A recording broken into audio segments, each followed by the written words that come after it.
Greetings, Aquarius. Welcome to Aries season and welcome to your reading.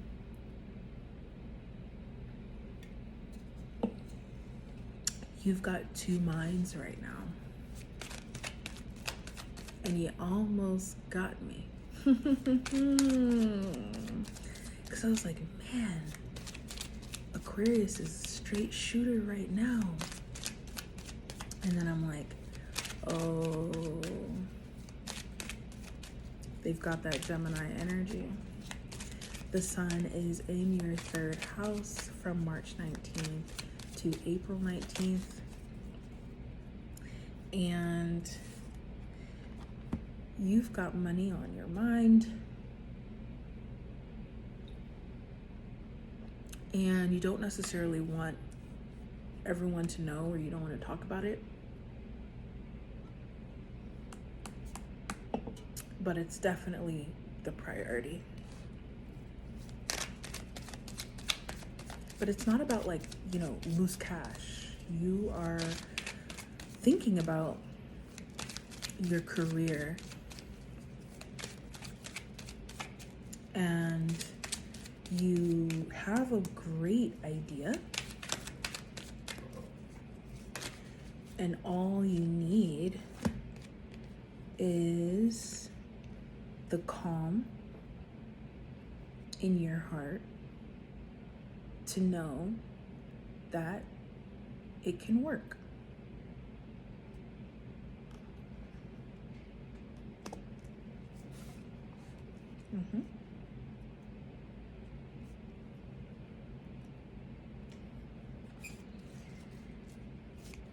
It feels sinful to have financial intention,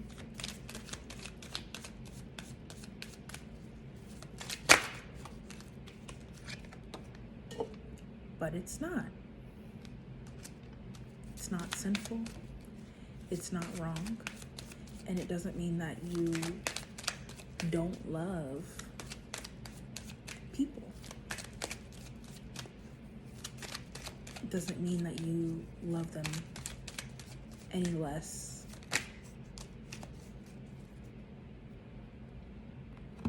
There are even greater openings and opportunities when you allow yourself to have that financial intention.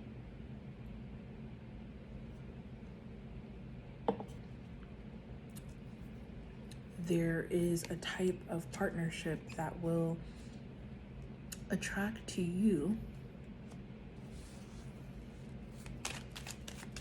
when money is a part of the conversation. And your mind is starting to get comfortable with these concepts. Your mind is starting to, connect to, respect the duality of these financial and emotional desires that you're trying to balance. And Mars will enter Pisces on March 22nd. And you decide that this chaos in your work setting, this chaos in your mind about your life, you never want to feel it again. And this change that you're so afraid of, and again, for a lot of you, this is absolutely about money. But for some of you, it's also about the people in your life, especially romantic relationships. This is about the way that you attract and commit to romantic relationships, and what you allow, the chaos that you allow them to bring into your life, that you just keep up with because you are quick enough mentally. But the way that this second house energy when Mars enters Pisces. Wherever there is discomfort in your life, in your connections, romantically, professionally, it is going to be so uncomfortable that you're forced to change.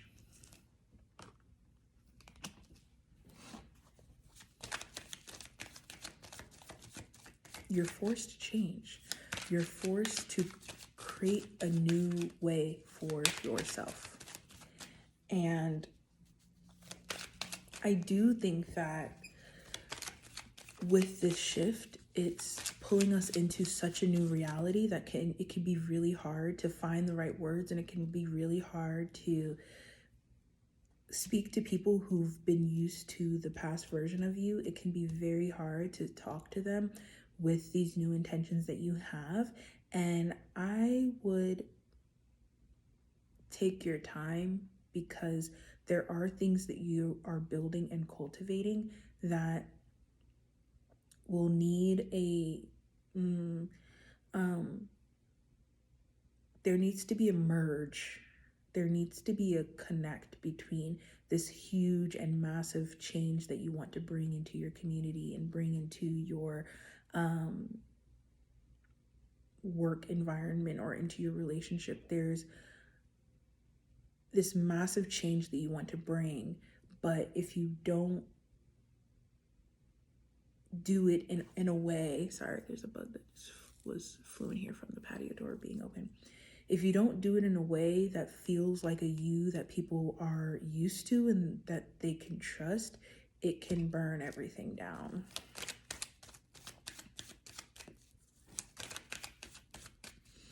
And that opportunity that was open to you just makes you feel like you have to go back to the drawing board. So what should you do? How do you merge? How do you give it time? Let Mars and Pisces work. The main work of Mars and Pisces definitely includes making these physical changes, but more than that, it's about you getting to a point within yourself that you don't even need to know what you deserve in your mind. It comes from your body. You are not the same person. And sometimes that new you is so drastically different that people that you were connecting to that were used to you being a certain way, they will feel how different you are without you even saying a word. And not in a way that they fear you, but in a way that they respect you.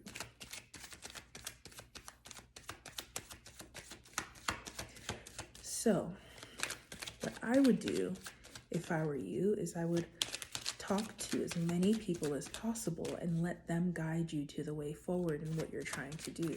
Let them lead you to what you already know. And you're like, wait, that sounds manipulative. And it's just like, no, it's not manipulative. You know that if people aren't tuned into your mind and they don't understand the way that you're thinking, nothing moves and nothing happens. And, your power is in people understanding exactly what's in your mind. So tell them what's in your mind and let them reflect back to you what they want. And that merge, that information that you will pick up from those conversations and from those honest questions that you're asking, and from you will be able to craft and innovate this thing that you know is going to work. You can't do it without the people. You know that. So talk to the people, talk to your mentors, talk to someone who has what you have, ask questions, let them help you so that you don't burn things down to the ground, because right now you know that there's two sides of you that need to be reconciled, and you don't want to feel so distant from this liberated mind that you have. You appreciate the liberated mind, you just don't know how you want to use it yet and how to use it yet. And so until you are fully able to make those connections on your own, you need to bring this new mind out into the world and kind of test it out a little bit and let the world kind of react to it. And then from that reaction, you can, refine that energy to feel comfortable with bringing those intentions and that new side of you and that liberated side of you out. It's quite beautiful, but it's a very difficult and chaotic physically and mental process. Physical and mental process. The helpful part of this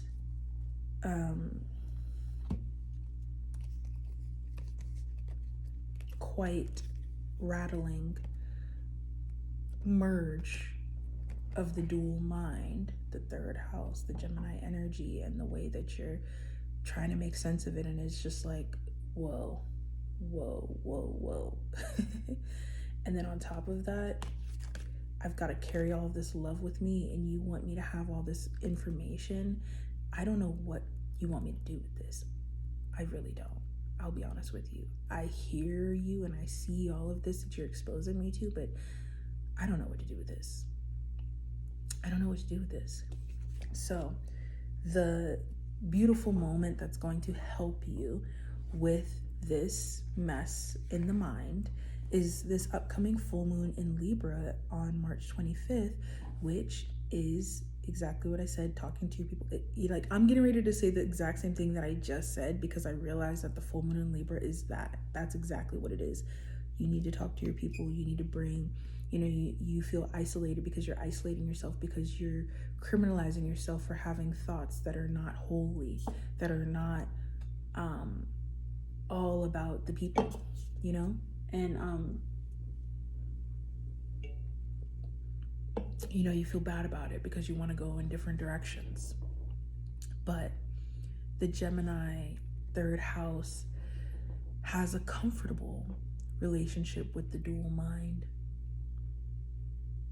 And also the full moon in Libra will be your 9th house. And so part of the understanding from this 9th house Sagittarian wisdom that will come in through the full moon is that, you know what? I think that part of the reason that you're afraid of changing is because you know that means that some people and situations will be left behind, and you are a fixed sign, and it's much more comfortable to be plugged into these people forever and ever and ever. Amen. And it's like, wait, I'm not going to be able to touch as many people. Wait, I'm not going to be able to, because I have these dark intentions, and you're just in this overthinking, and you're just like, trying to make it make sense and trying to make it work. But part of you knows that you need space and you need time and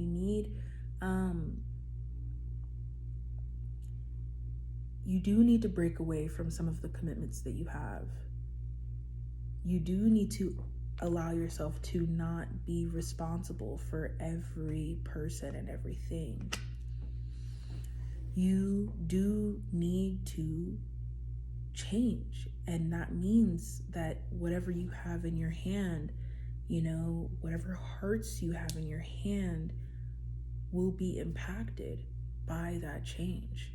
And that can be, for you, such a hard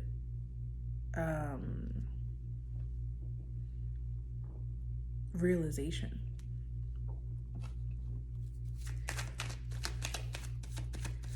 But, the full moon in Libra, the full moon in your 9th house, that pulls you up from, it allows you to look at yourself from a bird's eye view, and it allows you to make a choice from that bird's eye view. When you're in it, it's so hard. It's so much easier to just fall into what the people and fall into how you've been, and just make it all okay. It's all okay. Right? So that's kind of the place you're at. We're like, let me just make it all okay. But when you come up into that higher mind and that 9th house, and you look at yourself from that bird's eye view, and then from there you're asked to make a choice, it is so much easier to make a choice that is for your personal advancement, not because it's so enticing that, oh, I'm just fine with leaving these people behind so that I can get what I want. It's really an opportunity. It's an opportunity. And you find the faith that there's a way that you can approach this that doesn't feel so bad and is actually right and is actually okay and is actually respectable. You want to go to new places. You want to tie money and connect money to your energy and to your efforts.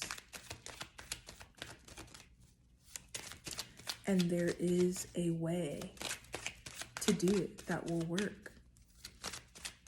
Yes, it does mean that things will change. And yes, it does mean that some people will not be fully in alignment.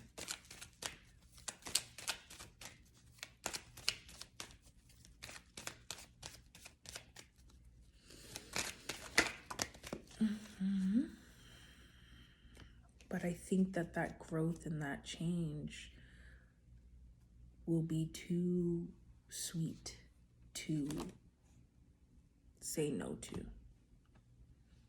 And even more than that, you need it. You're tired of being out of control. But that will send situations and relationships spiraling. You know, your success and your growth and your desire to actually move on the opportunities that are presented to you. You're not going to say no to it because you have commitments that aren't necessarily getting you to where you want to be. And that decision that you make to choose you and choose the opportunities and the new people that really are what you want, oh, it feels like a complete betrayal. It feels like you're betraying yourself. It feels like you're betraying people who love you. And it feels like people who have loved you are betraying you. And it's just like, it's a hard place to be. It's a hard place to be. You know this energy very well, but you never want to know this energy. You never want to touch this energy. You're strong and you can navigate it and you will get past it, but this is not energy that you want. This is not energy that you wanted to attract to you and not energy that you wanted to feel. But all of this Mercury retrograde in Aries, Venus in Aries, new moon, solar eclipse in Aries, your mind is liberated and there's no going back. And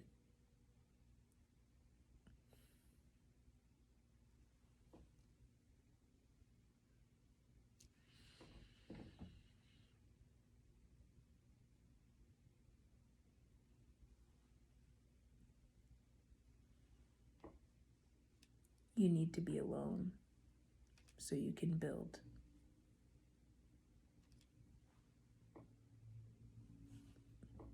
And that's just the truth of it. I'll see you in fixed season. It'll be amazing. It'll feel safe. Until then, we've got to merge this mind. Yeah? This Virgo has so much to give you. Love you, Aquarius. See you in Taurus season. In the meantime, you can schedule your private readings and birth chart readings with me through the link in the description. The Aries season kickoff instinct is out now on YouTube, and the Aries season playlist Pulse is available on Apple Music, and the link is in the description. See you soon. Love you. You're gonna be great. You need something. You need different things, and you need more money, and you're allowed to want and pursue those things, and that's just what it is. Okay? You'll be just fine.